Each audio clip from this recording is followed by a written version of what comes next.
Yo, what is up, guys? It's Pedro here, and the Washington Commanders 2023 schedule has been released, and I'm going to break that down in today's video. We're going to go over the whole schedule week by week. I'll give you guys some of my predictions, and we'll go over the biggest matchups in the primetime game. If you guys are new, make sure to subscribe for Washington and NFL content. Hit that like button and the notification bell as well.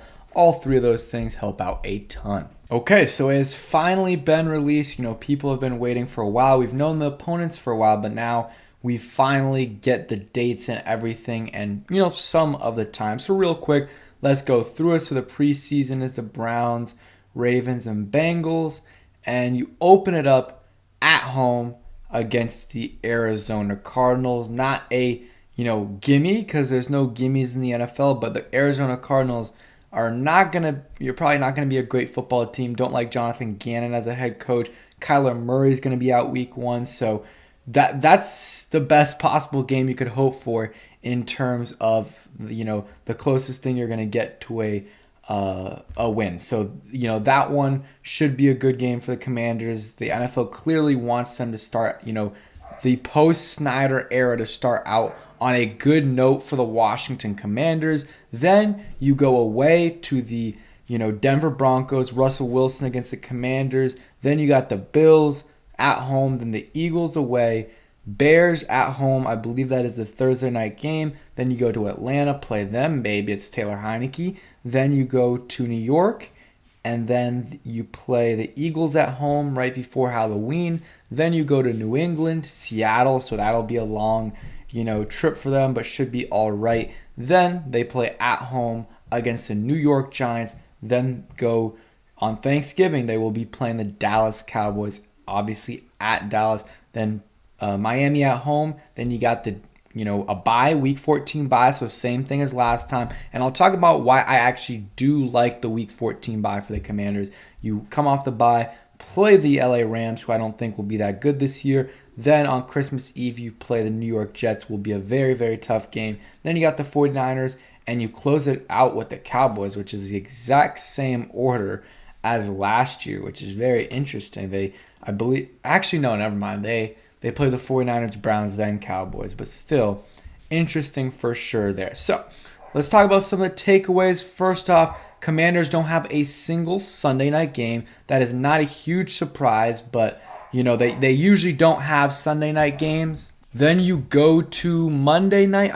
This is Monday night. The Commanders do not have a Monday night game. So usually they do have a Monday night game. Maybe it could be, this right here, that Thursday, not Thursday, that, January 6th. But, interesting to see them not have a Monday night game. And then they have one Thursday night game that will be October 5th. At home against the Chicago Bears. They already, last year was a Thursday night game. Just at Soldier Field was a terrible game. The Commanders got the dub, though. And I guess there's a Friday night game, Black Friday as well. But, only one primetime game, and that is the Thursday night game, unless you're counting the Cowboys-Commanders Thanksgiving game, a primetime game. And then, let's see, there was one other tweet I wanted to pull up. Week 14 bye, we talked about that. Face Rams in LA in week 15, and that was kind of some of the matchups that they have been told. And here's one thing: the Commanders must start out strong this year. You cannot have another 2-3 is somewhat acceptable, still not great. 1-4, 1-4, you do that, it just no. You cannot start out 1-4. It just is not going to work out for you. You look at the schedule. Start at week 1, you got to win that game. Week 2, it's the Broncos. Maybe they have a bounce back year, but I don't know. New head coach and everything. I like playing new head coaches early on. I think you get that dub. Then it's going to be home, but that's going to be a really tough game to beat the Bills at. So that you're probably looking at a loss there. And let's say a loss there against the Eagles. It's away, and obviously the Eagles are a very good team. Let's say you're at 2-2. You play at home Thursday night against the Bears. You should be able to win that game, and you start out 3-2. I think the Falcons, they're a solid team, but that's another game you probably should win, and you're sitting there at 4-2 over the first 6 weeks, and that's probably the easiest stretch. Are those first 6 games of the season? because then after that you have some kind of toughish games in the Giants and Eagles. But the Giants, you have to, at least win one game against the Giants. One of the reasons why the Commanders' schedule is so tough, well, they play 6 games against the NFC East. All 3 of those, or all 6 of those games, of course, were against playoff teams. So and last year they beat the Cowboys once and the Eagles once and got swept by the Giants. It cannot happen this year. And it's going to be tough, like if they can even beat the Eagles this year, but they got to beat the Giants once because that's probably going to be a team they're competing with. And the NFL did not do the Giants any favors with their schedule. I think 7 out of their first 10 games are away. So you got to beat the Giants once. And then I would say you got to beat the Cowboys once. If you go 2-4, you have to at least go 2-4. I'm not saying 2-4 is great, but it's acceptable considering how good this division is. If you can steal one against the Eagles, then you're in a really, really good spot at 3-3, and assuming you beat the Giants/Cowboys twice combined. And so the division is where it's going to get tough for us, but we should be able to win.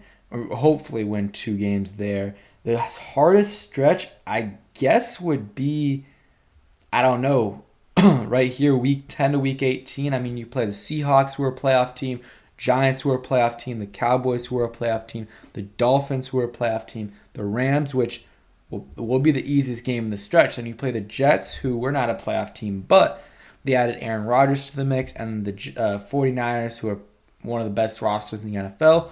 And then the Cowboys. So, that's a really tough stretch right there. I think J.P. Finley predicted us to go 7-10. Interesting right there for him. For me, I'm not going to give a full, prediction. I might give a little bit of a range. I don't know. The schedule is harder, but the Commanders, who knows if it's an upgrade at quarterback, but it can't get much worse than it did last year. So that's a start. You also are paying your quarterback way less.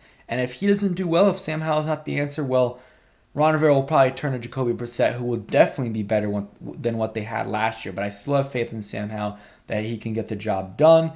You switch up your offensive coordinator. You brought back, a lot of your free agents that you wanted to, and Deron Payne, and then a couple other guys, Jeremy Reeves as well. You also invest a lot into that defense. So we will see. You added some pieces on the offensive line as well. So I think this team slightly upgraded. The schedule's harder, but I think the QB play might be a little bit better.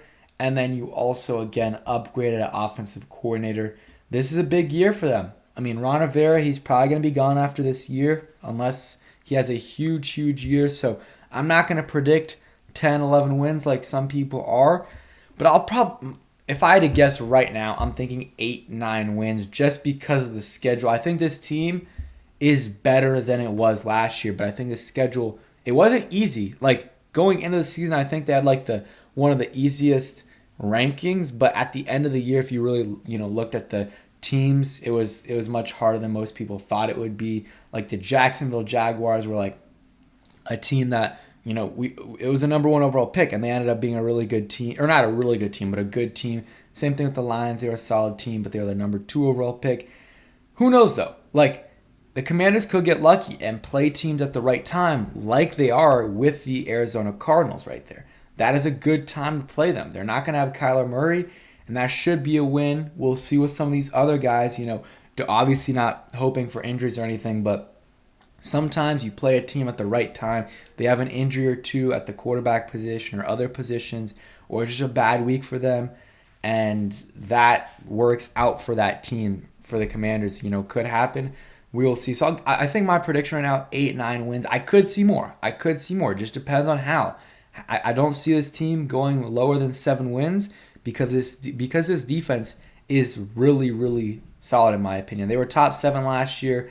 I think Chase Young has the opportunity to bring that up a little bit. Same thing if Jamin Davis takes another leap. I think he has, this defense has a chance to be a top 3 defense this year for sure. And they brought in, invested a lot in the early part of the draft in that secondary. So this defense better not disappoint. So I'm going to go, if I had to guess right now, it's 9, 8. It's tough. It's either 8 or 9 wins for me right now. Not going much lower than that.